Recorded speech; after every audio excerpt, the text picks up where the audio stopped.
Hello दोस्तों, मैं प्रभास कुमार आप सबका स्वागत करता हूं आपके अपने चैनल D2 वाला स्टडी में। आज मैं दोस्तों इस वीडियो में आप सबको बताने वाला दोस्तों विद्युत चुंबक के लगभग 30 महत्वपूर्ण सवालों को। जी हाँ दोस्तों, इलेक्ट्रोमैग्नेट दोस्तों चैप्टर है या टॉपिक है उसका दोस्तों मैंने 30 ऐसे महत्वपूर्ण सवाल बताऊंगा दोस्तों आपके लिए। बहुत ही इंपॉर्टेंट सारे प्रश्न तो कहीं ना कहीं हमें पूछे गए प्रीवियस ईयर और कहीं ना कहीं पूछे जा रिपीट भी किया जा रहा है। इसलिए प्लीज यार ये सारे प्रश्नों को ध्यान में रखिएगा, देखिएगा क्योंकि आपके लिए बहुत इंपॉर्टेंट। आपको भी एग्जाम देने जा रहा है जहाँ पे डिस्टेंस का टॉपिक है, तो प्लीज सारे प्रश्नों को देख के जाइए, ठीक है। तो बहुत इंपॉर्टेंट है, एग्जाम में आ सकते हैं। चलिए शुरुआत करके आज में क्लास को। फ्रेंड्स वीडियो देखना समझना के लिए करना, इस वीडियो को आने देते हैं। वीडियो अच्छा लगता है लाइक कर दीजिएगा और अगर सीखिएगा तो प्लीज चैनल को सब्सक्राइब कर दीजिएगा। चलिए शुरुआत करते हैं। तो चलिए प्रश्नों पर आते हैं। क्या प्रश्न कहता है आराम से पढ़ेंगे और आराम से डिस्कशन करेंगे और आंसर को भी समझेंगे क्या कहता है, ठीक है। देखिए प्रश्न हमारा इस तरफ है, मैं भी 15 ही लिया हूं, 15 में और लूंगा इसी वीडियो में, ठीक है। इसलिए टेंशन मत दीजिएगा, आराम से। सबसे पहला प्रश्न को पढ़ा जाए क्या कहता। तो पहला प्रश्न हमारा ये है, ये प्रश्न क्या बोल रहा है कि एक स्थिर चुंबक हमेशा दर्शाता है, एक जो स्थिर चुंबक होता है, मान लीजिए एक स्थिर चुंबक का मतलब क्या होता है, हम चुंबक समझते हैं। चुंबक क्या होता है, चुंबक जो तो क्या होता है ना, जो अपने जैसे क्या होता है ना, पदार्थ को आकर्षित कर लेता है। जैसे मान लीजिए चुंबक हम लोग बनाते हैं मिलाकर लोहा, क्रोमियम, निकल वगैरह, तो क्या करता है ना, उसके जैसे समीप कोई वस्तु को लाते हैं तो वो अपने अंदर अपनी ओर अट्रैक्ट कर लेता है, चुंबक कहलाता जाएगा, ठीक है। तो स्थिर चुंबक मतलब चुंबक क्या स्थिर हो, मतलब गति में ही हो, सिर्फ रखा हुआ हो, उसमें हमेशा क्या दर्शाता है, स्थिर चुंबक हमेशा क्या दर्शाता है। तो फ्रेंड्स इसका याद रखिएगा, हमेशा वो दोस्तों चुंबक जो होगा दोस्तों हमेशा उत्तर और दक्षिण दिशा को दर्शाता है। क्या दर्शाता है चुंबक, क्या दर्शाता है, उत्तर और दक्षिण दिशा को, नॉर्थ एंड साउथ डायरेक्शन को ही डिनोट करता है चुंबक। चुंबक कुछ होता नहीं है, चुंबक एक तरह से उत्तर दक्षिण दिशा को जानता है, आपको पता लगा बता देगा कि उत्तर है दक्षिण दिशा, ठीक है। तो ये आपका याद रखिएगा, इससे चुंबक क्या दर्शाता है आपका, उत्तर तथा दक्षिण दिशा दर्शाता है। मैं यहाँ पे क्या डालूंगा, इसका आंसर में क्या डालूंगा, उत्तर तथा दक्षिण दिशा, उत्तर दक्षिण दिशा दर्शाता है। स्थिर चुंबक क्या दर्शाता है, उत्तर दक्षिण दिशा दर्शाता है, ठीक है। इससे हम लोग डायरेक्शन भी पता लगा लेते हैं। अगला सेकेंड प्रश्न, ये क्या बोल रहा है कि चुंबकीय सुई किस तरफ संकेत करता है। देखिए तो चुंबकीय जो सुई जो होता है ना, हमेशा ये नॉर्थ डायरेक्शन को संकेत करता है। जिससे आप लोग बड़े बड़े जो नाविक वगैरह होते हैं ना, जो समुद्र में यात्रा करते हैं, तो वो यही इसका उपयोग करते हैं। जैसे कंपास, कंपास क्या होता है, चुंबकीय सुई उसमें रहता है, दूसरे डायरेक्शन को पता लग जाता है कि वो हम उत्तर डायरेक्शन में जा रहे हैं कि दक्षिण में जा रहा है, पता लगाता है ना। तो यही हमारा होता है क्या, चुंबकीय सुई में। तो चुंबकीय सुई क्या करता है, उत्तर डायरेक्शन को बताता है, हमेशा क्या, उत्तर दिशा को संकेत करता है, ठीक है। चुंबकीय सुई क्या करता है, उत्तर दिशा को संकेत करता है। अगला थर्ड नंबर, ये प्रश्न क्या बोल रहा है कि विद्युत धारा का चुंबकीय प्रभाव सर्वप्रथम किसने दिया था। देखिए फ्रेंड्स, ये चुंबक वगैरह से सारा जो कंसेप्ट आया ना, वो इन्हीं वैज्ञानिक की बदौलत है। वैज्ञानिक जो थे उनका नाम था ऑस्ट्रेड। ऑस्ट्रेड साहब क्या होता है ना, कि जब कोई करंट से, कोई वायर से करंट फ्लो होता है तो उसके चारों ओर चुंबकीय क्षेत्र उत्पन्न होता है। अब कैसे समझेंगे, जैसे मान लीजिए, अब मान लीजिए फ्रेंड्स ये जो मेरा मार्कर है ना, ये मान लीजिए वायर है, अब वायर से करंट फ्लो हो रहा है, तो करंट फ्लो होता है दोस्तों, तो इससे क्या होता है, इसके चारों ओर ना एक मैग्नेटिक फील्ड प्रोड्यूस हो जाता है, एक चुंबकीय क्षेत्र उत्पन्न हो जाता है। यही होता है विद्युत धारा का चुंबकीय प्रभाव। और इन्होंने दिया था, कौन दिए थे, ऑस्ट्रेड साहब। क्या दिए थे, ऑस्ट्रेड साहब, ऑस्ट्रेड, ऑस्ट्रेड, ठीक है। ऑस्ट्रेड साहब 1820 में, ये कब दिए थे, 1820 ईस्वी में। क्या दिए थे, चुंबकीय विद्युत धारा का चुंबकीय प्रभाव। इनके नाम पे ऐसा मात्रक भी रखा गया है, चुंबकीय तीव्रता का, ठीक है, ऑस्ट्रेड। अगला दोस्तों चौथा नंबर, ध्रुव का नमन कोण कितना होता है। देखिए फ्रेंड्स, हम लोग पृथ्वी का दो चीज होता है, ध्रुव होता है, साउथ ध्रुव नॉर्थ ध्रुव होता है ना दोनों, और बीच में क्या होता है, विषुवत रेखा होता है जो पृथ्वी को दो भागों में बांटता है। तो ध्रुव पर नमन कोण क्या होता है, नमन या नति कोण। तो इसका दोस्तों आंसर याद रखिएगा, ध्रुव पर तो होता है 90 डिग्री। एग्जाम में सवाल आया हुआ है, मैं यहाँ पे लगाता हूँ इसको डबल स्टार, क्योंकि एग्जाम में आया हुआ है। तो ध्रुव पर नमन कोण कितना होता है, 90 डिग्री। अब वही लगा 5वां प्रश्न को पढ़िएगा, तो ये प्रश्न क्या बोला कि विषुवत रेखा पर नमन कोण कितना होता है। ये ध्रुव पर 90 डिग्री, तो विषुवत रेखा पर क्या हो जाएगा, 0 डिग्री, याद रखिएगा। ये क्या होता है, 0 डिग्री। ये सवाल भाई बहुत बार पूछा है, लगता है ना, मत पूछो, क्या मैं बताओ, ये इतना एग्जाम में पूछा है ना, ध्रुव का नमन कोण, विषुवत रेखा नमन कोण, इसलिए प्लीज इसको याद कर लीजिएगा, क्योंकि कहीं ना कहीं विद्युत चुंबक चैप्टर भी अपने आप में अच्छा है, चैप्टर एग्जाम में आता है, इसका बहुत सारा यूज भी आजकल हम लोग हो रहा है दैनिक जीवन में।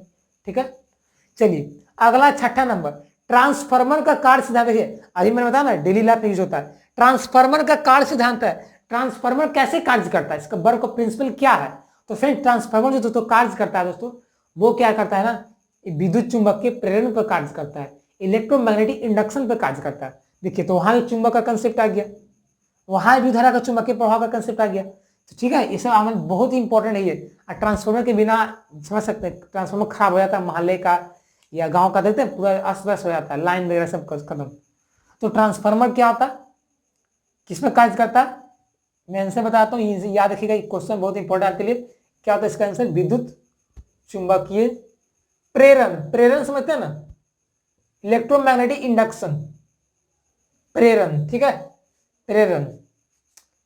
अगला दोस्तों 7वां नंबर, ये प्रश्न क्या बोल रहा है फ्रेंड्स, ये प्रश्न क्या बोल रहा है कि मुक्त रूप से यानी कि फ्री रूप से, फ्री लटकी चुंबकीय सुई किस दिशा में टिकती है। मान लीजिए फ्रेंड्स मैं क्या करता हूं ना, कि मान लीजिए मेरा एक चुंबकीय सुई है, मैं इसको लटका दिया हूं ऐसे, तो ये लटका दूंगा फ्री रूप में धागा से बांध के ऐसे, तो ये किस डायरेक्शन में संकेत करेगा। तो इसका दोस्तों सही आंसर हो जाएगा उत्तर दक्षिण दिशा में। जब भी दोस्तों आप चुंबकीय सुई को लटकाइएगा ना, तो देखिएगा वो हमेशा पता है ऐसे हो जाएगा। मैं भी खड़ा हूं तो मेरे सामने साउथ डायरेक्शन है और मेरे पीछे उत्तर डायरेक्शन है, ठीक है, नॉर्थ डायरेक्शन। तो चुंबकीय सुई को मैं लटकाऊंगा ना, ऐसे मैं लटकाऊंगा ना, ये अपने आप घूम के ऐसे हो जाएगा। ठीक है, तो इस तरह क्या हो गया, दक्षिण, इस तरह उत्तर हो गया। तो इसका सही आंसर मैं क्या डालूंगा, उत्तर दक्षिण दिशा। चुंबकीय सुई किधर बताता है, उत्तर दक्षिण दिशा, नॉर्थ टू साउथ।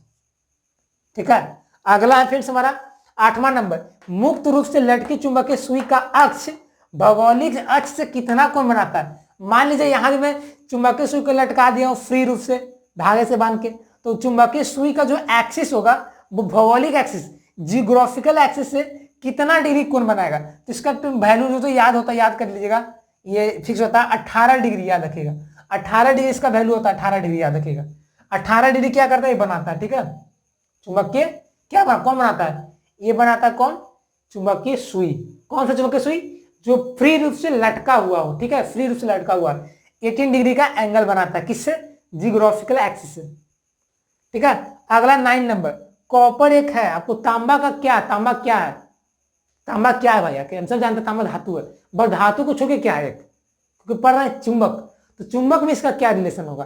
तो फ्रेंड तांबा जो फ्रेंड्स है ना, वो विद्युत चुंबकीय पदार्थ है, क्या है, इलेक्ट्रोमैग्नेटिक पदार्थ है। मैं इसका आंसर क्या डाल दूंगा, विद्युत चुंबकीय पदार्थ। क्या मैं डाल दूंगा, मैं ब्लू वाला तो ये आंसर में डाल रहा हूं। ठीक है, ये विद्युत चुंबकीय पदार्थ है, पदार्थ क्या है, कॉपर, तांबा। अगला फ्रेंड्स हमारा 10वां नंबर, ये प्रश्न क्या बोल रहा है कि एक समान चुंबकीय क्षेत्र में बल रेखाएं होनी चाहिए, एक समान चुंबकीय क्षेत्र में बल रेखाएं होनी चाहिए। तो वहां पर दोस्तों क्या होगा, बल रेखा दोस्तों समानांतर होनी चाहिए, याद रखिए।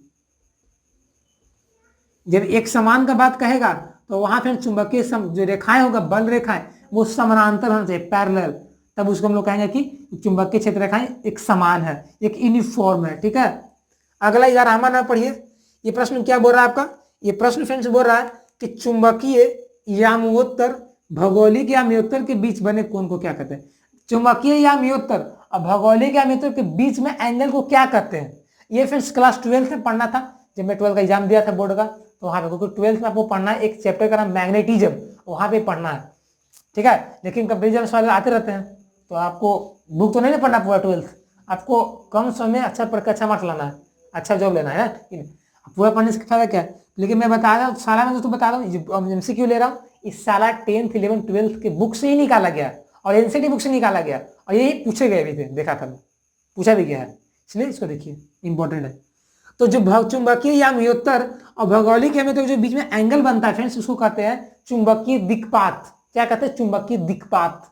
आपको ऑप्शन में रहेगा चुंबकीय दिक्पात, बोलेगा नमन, नतिकोण, ऐसे ऐसे रहेगा। ठीक है, या ध्रुव नति कोण रहेगा, या विचलन कोण रहेगा। ठीक है, तो ये सब याद रखिएगा। इसका आंसर मैं क्या डाल दूंगा, चुंबकीय दिक्पात,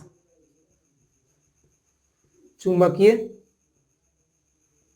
दिक्पात, ये क्या होता है फ्रेंड्स आपका, ये भौगोलिक या अमोत्तर और चुंबकीय या अमोत्तर के बीच बने एंगल को क्या कहते हैं, चुंबकीय दिक्पात। अगला 12 नंबर, ये क्या बोला कि चुंबकीय क्षेत्र का मात्रक क्या होता है, बहुत इंपॉर्टेंट है, इसको मैं दूंगा डबल स्टार। चुंबकीय क्षेत्र का मात्रक होता है, तो फ्रेंड्स चुंबकीय क्षेत्र का तो दो मात्रक होता है, एक टेस्ला होता है और एक गॉस होता है। गॉस क्या, सीजीएस होता है, छोटा मात्रक होता है। मैं इसका आंसर क्या डाल दूंगा, टेस्ला या गॉस, या इसको जो एम्पियर पर मीटर भी बोला जाता है, ठीक है, ampere per metre. Tesla company का नाम सुनेंगे अलग मस। तो टेस्ला क्या है, टेस्ला एक तरह से ऐसा यूनिट है कि मैग्नेटिक फील्ड का, ठीक है। गॉस क्या, एक सीजीएस यूनिट है।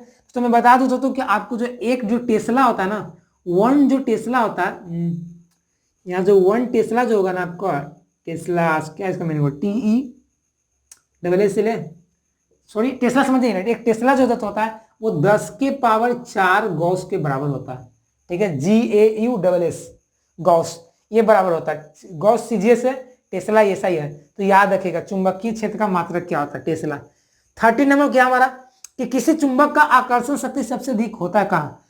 आप देखिए सबसे ज्यादा अट्रैक्शन ऑफ फोर्स कहाँ पे लगेगा, चुंबक के कहाँ पे लगेगा। जैसे मान लीजिए हमारा लेट अस सपोज दैट कि हमारा जो हमारा मार्कस है एज अ मैग्नेट जैसे बिहेवियर कर रहा है, तो ये मार्कर जो तो हमारा होगा, इसका सबसे ज्यादा फोर्स ऑफ अट्रैक्शन कहाँ पे होगा, ये सबसे ज्यादा अट्रैक्शन पावर कहाँ पे होगा, तो दोस्तों यहाँ पे होगा, रेड वाला पार्ट पे होगा दोस्तों, ये ब्लू वाला पार्ट पे होगा। अब ये यहाँ पे क्यों होगा, क्योंकि फ्रेंड्स यहाँ पे जो चुंबक के जो ध्रुव होता है ना, सबसे किनारे होता है, तो यहाँ इसका ध्रुव इस साइड होगा, एक ही साइड होगा, तो ये रेड और ब्लू वाला पार्ट्स पे ज्यादा अट्रैक्शन लगेगा। आप कोई भी लाइएगा पदार्थ को ना, वो जल्दी खींच लेगा, बट बीच वाला यहाँ पे लाइएगा ना तो नहीं खींच पाएगा, ठीक है, आपको बढ़ जाता है चुंबक की तीव्रता। तो मैं इसका आंसर क्या डाल दूंगा,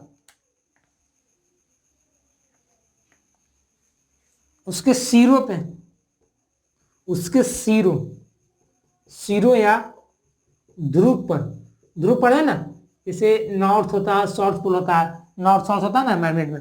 अगला 14वां नंबर, लोहा का क्यूरी ताप कितना होता है, इसका याद कर लीजिए अभी से, 780 डिग्री सेल्सियस। क्यूरी ताप क्या होता है पता, मैं अभी बता रहा हूँ आगे चल के। 15वां नंबर क्या बोल रहा है कि अस्थायी चुंबक बनाए जाते हैं। देखिए चुंबक दो तरह का होता है फ्रेंड्स, एक अस्थायी चुंबक होता है, एक होता है एक परमानेंट होता है, एक टेम्पोररी होता है, ठीक है, अस्थायी अस्थायी।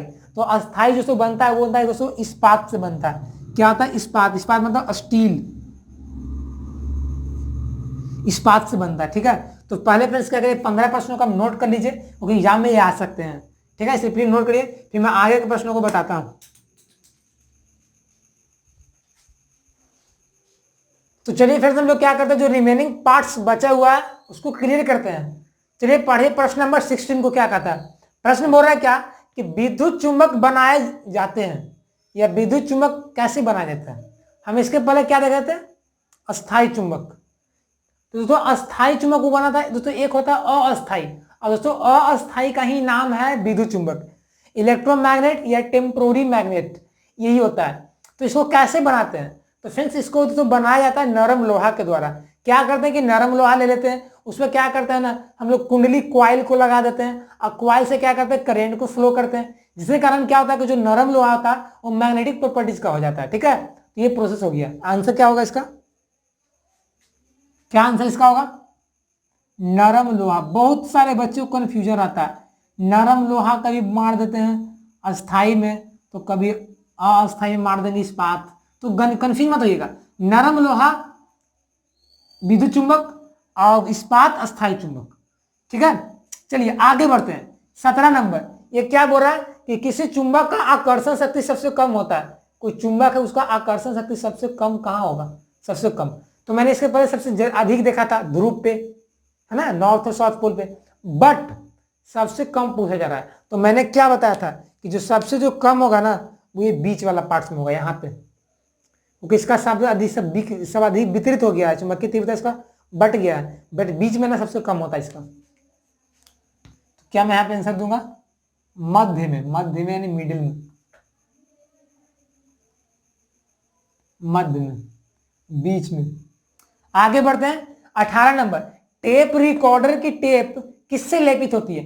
टेप जो रिकॉर्डर देखते हैं तो टेप रिकॉर्डर देखते हैं ना, देखे होंगे आप लोग, टेप रिकॉर्डर पर जो लेपित किया जाता है टेप पर, वो क्या रहता है आखिर, तो वो फ्रेंड्स एक तरह से मैग्नेटिक प्रॉपर्टीज का ही पदार्थ रहता है, चूर्ण रहता है। उस चूर्ण का नाम है, पाउडर का नाम है फ्रेंड्स आपका फोटोमैग्नेटिक पाउडर। क्या है? फोटोमैग्नेटिक पाउडर। फोटोमैग्नेटिक पाउडर को क्या करते हैं ना, हम लोग टेप रिकॉर्डर पे लेपित कर देते हैं, उसको लेप देते हैं, ठीक है, पेंट टाइप में कर देते हैं, पेंट टाइप का। तो मैं इसका आंसर क्या दूंगा, फोटो मैग्नेटिक पाउडर।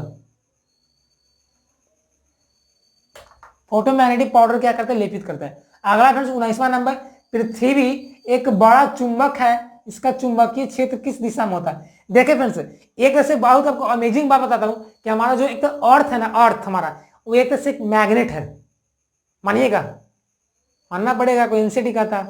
तो जो पृथ्वी भी एक तरह से चुंबक होता है, ठीक है, और उस चुंबक के कारण ही ना हम लोग का जो सुई वाला जो छोटा चुंबक होता है वो उत्तर दक्षिण दिशा को लटकता है, तो नहीं लटक पाता, समझ आपको ना, इसी कारण लटकता है, ठीक है।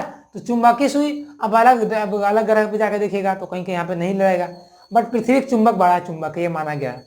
तो दोस्तों ये जो पृथ्वी एक बड़ा चुंबक फ्रेंड्स, इसका डायरेक्शन देखा जाए फ्रेंड्स, तो इसका डायरेक्शन ना तो नॉर्थ लेके साउथ ना होके इसका direction friends south to north होता है। इसका डायरेक्शन कैसा होता है, साउथ टू नॉर्थ होता है। तो यही प्रश्न बोल रहा है कि किस दिशा में विस्तृत होता है, तो विस्तृत कैसा होता है आपका दक्षिण टू उत्तर, दक्षिण टू उत्तर, दक्षिण उत्तर दिशा। और वो सब सुई वगैरह देख रहे थे ना, वो उत्तर दक्षिण दिशा था, ठीक है, बट पृथ्वी जो है ना वो दक्षिण उत्तर दिशा। और इसी के कारण ये क्या होता है ना आपका चुंबक कारण, जैसा पढ़ेंगे उत्तरी ध्रुव दक्षिणी ध्रुव, तो जो उत्तरी ध्रुव होता है तो एक तरह से दक्षिणी ध्रुव है, और जो दक्षिणी ध्रुव है वो उत्तरी ध्रुव, उल्टा होता है इसमें। आगे बढ़ते 20वां नंबर, यदि किसी चुंबक का तीसरा ध्रुव हो तो वह क्या कहलाएगा, तो उसका तो फ्रेंड्स होगा परिणामी ध्रुव। आंसर याद रखिएगा, क्या होगा, परिणामी ध्रुव। मैं बोल देता हूं, ठीक है, आपको नहीं दिख रहा होगा तब दिखना चाहिए ऐसे, मैं ऊपर परिणामी, परिणामी ध्रुव, ठीक है, परिणामी ध्रुव कहलाएगा। यदि मान लीजिए कोई मैग्नेट का तीसरा ध्रुव है तो उसका मान लीजिए दोनों का परिणाम जो निकल गया, मैग्नीट्यूड निकल गया, वो कहला सकता है। अगला 21 नंबर, डायनेमो का कार्य सिद्धांत है। आपको डायनेमो का वर्क ऑफ प्रिंसिपल बताना है कि डायनेमो आखिर कैसे चलता है। तो फिर एक तरह से डायनेमो और विद्युत जनित जो होता है ना सेम ही होता है, ठीक है, इलेक्ट्रिक जनरेटर और विद्युत डायनेमो सेम ही होता है। से तो दोनों का जो कार्य सिद्धांत होता है विद्युत धारा का चुंबकीय प्रभाव, इलेक्ट्रोमैग्नेटिक इफेक्ट ऑफ इलेक्ट्रोमैग्नेटिक, ठीक है, इफेक्ट ऑफ इलेक्ट्रो विद्युत धारा का चुंबकीय प्रभाव। मैं इसका आंसर क्या डाल दूंगा, एग्जाम में आया हुआ सवाल, इसमें डबल स्टार्ट दे देता हूं, विद्युत धारा का चुंबकीय प्रभाव।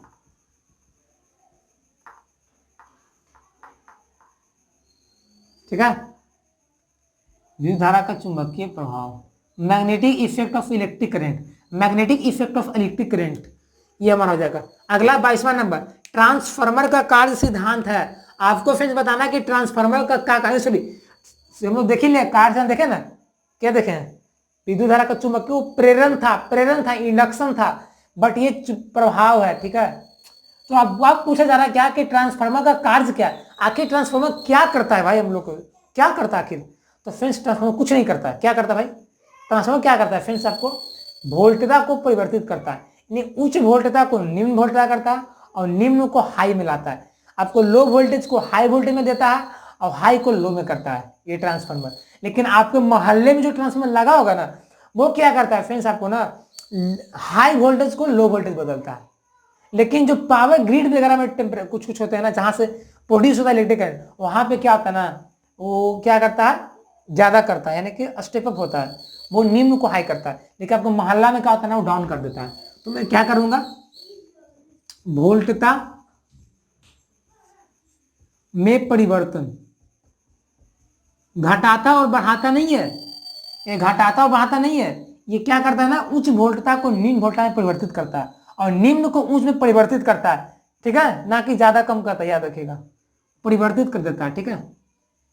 कोई बोलते हैं कि वोल्टता को मापता है, बट ये सब गलत चीज है। वोल्टता में परिवर्तन यानी कि उच्च तथा हाई, उच्च या निम्न। अगला 23वां नंबर, वह ताप जिसके ऊपर पदार्थ अनुचुंबकीय तथा नीचे लव चुंबकीय, यानी उस टेम्परेचर का नाम बताइए जिसके अबव जाए तो वो हो जाए अनुचुंबकीय यानी कि पैरामैग्नेटिक, यदि उसके नीचे आ जाए हम लोग तो हो जाए फेरोमैग्नेटिक, लौह चुंबकीय। तो उस ताप का नाम है फ्रेंड्स हमारा क्यूरी ताप। क्या नाम है? क्यूरी ताप। जो मैंने बताया था कि लोहा के लिए कितना होता है temperature, 780 degree celsius, TC Curie temperature. ठीक है, उसके ऊपर हो जाता पदार्थ जो पैरामैग्नेटिक बन जाएगा, लेकिन जैसे ही उस टेम्परेचर का नीचे आइएगा, डिक्रीज करिएगा, तो वो क्या आ जाएगा? फेरोमैग्नेटिक हो जाएगा। ठीक है, आगे बढ़ते 24 नंबर। ये प्रश्न क्या बोल रहा है कि चुंबकीय क्षेत्र का सीजिस मात्रक होता है। चुंबकीय क्षेत्र का सीजिस मात्रक बताना है आपको, तो इसका सही आंसर हो जाएगा फ्रेंड्स हमारा सीजिस। ऐसा नहीं, सीजिस क्या आ जाएगा? गाउस। और दोस्तों एक जो टेस्ला होता है, एक टी जो क्या था, 10 के पावर कितना होता है? 10 के पावर 4 गाउस के बराबर होता है, जी के बराबर होता है। ठीक है, अगला फ्रेंड्स हम लोग बढ़ते 25वां नंबर। वह पदार्थ का उदाहरण दे जो लौह चुंबकीय हो। लौह चुंबकीय मतलब उसमें चुंबकीय वाला गुण हो। ठीक है, वो एक तरह से स्ट्रांगली रूप से आकर्षित हो जाए। जैसे मान लीजिए हमारा चुंबक है, और चुंबक के अंदर एक ऐसा पदार्थ को लाए ना एकदम प्रबल रूप से, यानी कि एकदम स्ट्रांग रूप से आकर्षित कर ले, तो पदार्थ कौन कौन होगा लौह चुंबकीय में? लौह चुंबकीय क्या होगा ना, एकदम जल्दी अट्रैक्शन हो जाता है। ठीक है, उसमें ज्यादा पावर होता है। तो वो तो पदार्थ का नाम मैं लिख देता हूँ यहाँ पे, क्या का होता था? Fe होता है, लोहा होता है, कोबाल्ट होता है, निकेल होता है, कॉपर होता है, Fe2O3 होता है, CrO2 होता है, ये सब होता है। जो होता है ना क्या आपका, ये सब क्या आपका कैडमियम भी हो सकता है। ये सब क्या आपका लौह चुंबकीय। 26 नंबर क्या है कि किसी चुंबकीय पदार्थ को